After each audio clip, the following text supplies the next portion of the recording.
They humiliated the poor woman working as a cashier, unaware she was the CEO's only daughter. Fade in. Int City Market, day. A fluorescent-lit supermarket hums with weekday energy. Customers drift between aisles. At register 6, Emma Parker, 28, in a slightly worn uniform, scans items with practiced ease. Her smile is calm but reserved. She keeps her head down, efficient. Mrs. Langley, 60s, draped in designer scarves, approaches with a cart. Her voice is sharp, carrying entitlement.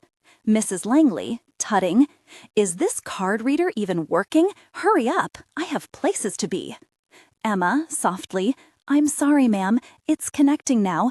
If you'd like, I can ring the rest up and—" Mrs. Langley, interrupting, "No, I want the whole thing fixed. A cashier should know how to do their job." A few customers glance over.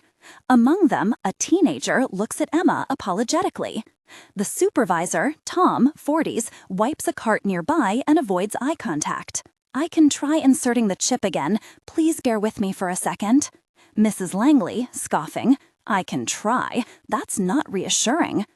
Emma's hands tremble a fraction as she reboots the terminal. The machine beeps. Mrs. Langley's impatience grows loud enough to draw murmurs.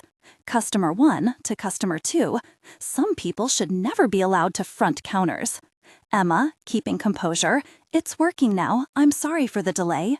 Tom, appearing, brisk, "Emma, we can move you to another register if you need. We've got rush coming." Mrs. Langley, smiling vindictively, "Yes, move her. Let someone competent handle this." Emma forces a smile, hands over the receipt. The humiliation is public but quiet, sharp words like knives. She swallows the sting and serves the next customer with flawless professionalism. Cut 2, int stockroom, later. Emma releases a sigh while stocking boxes. Her phone buzzes, a text from Mom with a heart emoji. She taps a quick reply, "On my break." Her face relaxes for a beat. A new box falls from a high shelf. She stumbles but saves it with a strained laugh. Her coworker, Jessie, 20s, claps lightly. "Jessie, you okay? That was a near miss. Some people wouldn't have caught that." Emma, sighing, "I'm fine. Just part of the job." "Jessie, you handled that lady well, though. Most people would have retorted. You're too patient." Emma's eyes flicker. For a moment, there's a flicker of something complicated, memory, or a shield being built stronger. Emma, "Sometimes patience is the only currency you can spend without change." Jessie, smiling, "That sounds like a line from a book." Emma, "Maybe from a life I haven't had yet." She forces a laugh. Scene softens. Cut 2, int manager's office, afternoon. The office is tastefully modest. Tom sits across from Emma, clipboard in hand.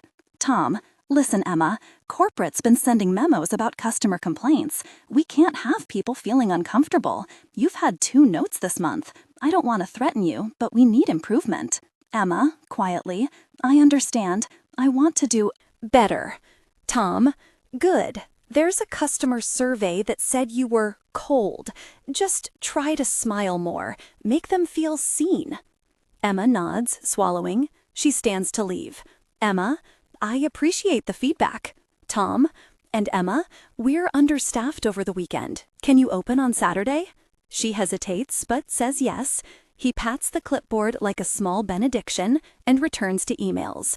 Emma exits, shoulders steady. Cut 2, int, break room, day. Emma sits with her lunch. Her phone rings. The caller ID reads unknown. She answers. Emma, voice, OS, "Is this Emma Parker?" Emma, "Yes, who is this?" Voice, OS, "This is Daniel Ward, Executive Assistant to Margaret Ward. We'd like to invite you to a private meeting at Ward Holdings tomorrow at noon. It's regarding a matter of family importance." Emma's hand pauses mid-bite. She laughs, thinking it a prank. "Are you sure you've got the wrong number?" Daniel, VO, "Please come. It's important." He hangs up. Emma stares at the phone, bewildered. The world tilts. Cut 2, int, Ward Holdings, lobby, next day. A sleek lobby, glass and marble. Security buzzes Emma through. She's dressed simply but neatly. Anxiety lines her face. As she rides the elevator to the top floor, she rehearses questions silently. Boardroom, day. Margaret Ward, 55, composed and luminous, sits at the head of a long table. Surrounding her are a small, respectful team. Margaret studies Emma with an unreadable expression. Margaret, smiling. Emma Parker, thank you for coming. Emma, confused. You're Margaret Ward. Margaret, and you are the person I've been trying to reach. Sit, please. Emma sits, palms clammy. She forces composure. I won't beat around the bush. You are my daughter. You were placed with the Parkers after circumstances made that necessary. I was unable to be present, but I have watched from afar. Today you are here because you deserve to know the truth. Emma's throat tightens. The noise of the world falls away. She stares at Margaret as if seeing her for the first time. Emma, I don't understand. Why now? Why tell me like this? Margaret, because you were humiliated yesterday. A customer raised a voice at you, and some of our own managers didn't defend you. That does not sit well with me. I could have come sooner, but I wanted to ensure you would choose yourself before I interfered. Emma, soft laugh. You mean people disrespected me at my job? I'm not sure how that's a corporate matter. Margaret, it's not just corporate, it's personal. I had a choice once to put you in safety, and I did.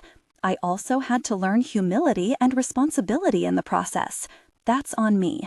I'm here to correct a wrong. The room watches. Emma's pulse spikes, then steadies. Emma, what do you want from me? Margaret, to know you, to offer you options you didn't have before.